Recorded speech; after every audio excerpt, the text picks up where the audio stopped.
ألتمس من الطالب وأرجو من الطالب العزيز محمد ثمام رباني أن يأتي إلى المنصة مشكورا ويلقي عليكم درس الحديث، فليتفضل إلى المنصة.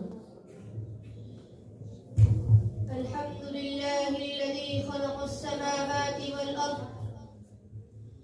وجعل الشمس والقمر، لولا لطفه ما اهتدينا ولولا فضله ما تصدقنا ولا صلينا ولا صمنا ولا ضحينا.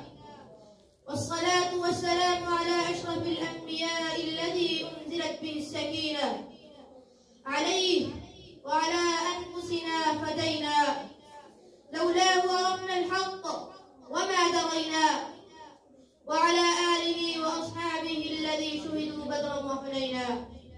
أما بعد،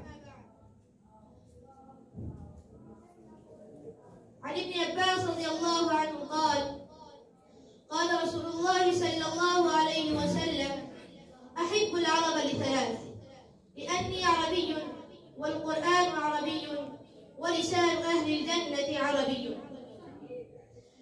يا أحباتي وضيوفنا الأعزة والمستمعين الكرام، قد قرأت حديثا من أحاديث النبي صلى الله عليه وسلم الذي يضيء خصائص اللغة العربية.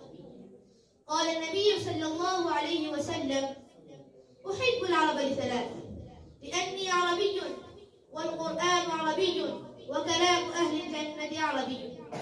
عن أنس رضي الله عنه قال: قال رسول الله صلى الله عليه وسلم: حب قريش إيمان وبغضهم كفر، وحب العرب إيمان وبغضهم كفر، فمن أحب العرب فقد أحبني، ومن أبغض العرب فقد أبغضني.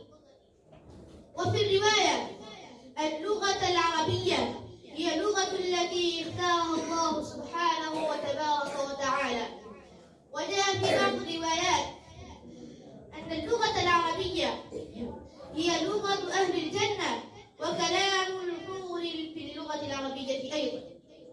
وفي الرواية عن الإمام الصادق عن أبيه: ما أنزل الله سبحانه وتبارك وتعالى كتابا ولا وحيا إلا باللغة العربية، فكان يقع في مسامع أنبياء بألسنة قومهم، وكان يقع نبينا صلى الله عليه وسلم بالعربية.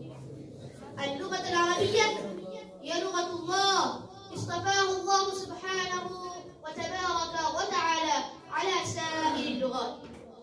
وجاء في بعض الروايات أنه لسان آدم العربية، وهي لسان أهل الجنة، فلما عصى ربه أبدله بالجنة ونعيمها الأرض والحرث وبلسان العربية السريانية.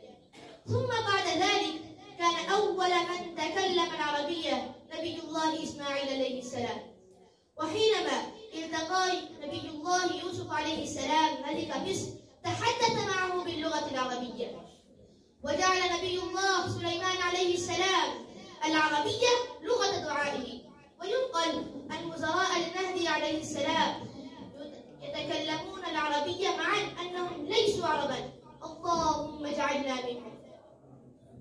تتجلى هذه اللغة كلغة مقدسة في الغالبية والعبادات وبعض المعاملات، ويجب أن تكون قراءة الآذان والإقامة والصلاة والتلبية في الحج والعمرة باللغة العربية.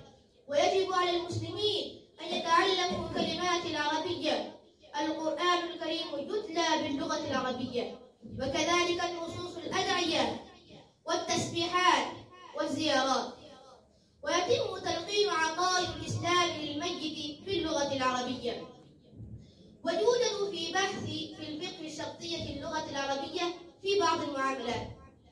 ثم إن الأحاديث مهم النظر عن البحث في سندها، وهل هي صادرة من المعصوم أم لا. ولكن يمكن أن نشير إلى أن اللغة العربية هي لغة القرآن مختارة من قبل الله، ومضمونها لا يتنافي مع الأدلة العقلية والنقلية. فعلى أي حال اللغة العربية هي لغة القرآن، اصطفاها الله سبحانه وتبارك وتعالى لنقل رسالته الأبدية الشاملة. لذا جاء في 11 آية كريمة أن الله من على الناس بإنزاله القرآن عربيا. وفي الأخير نسأل الله جل وعلا أن يوفقنا بحب العربي وتعلمها وتعليمها. وآخر دعوانا الحمد لله رب العالمين. ما شاء الله. بارك الله فيك.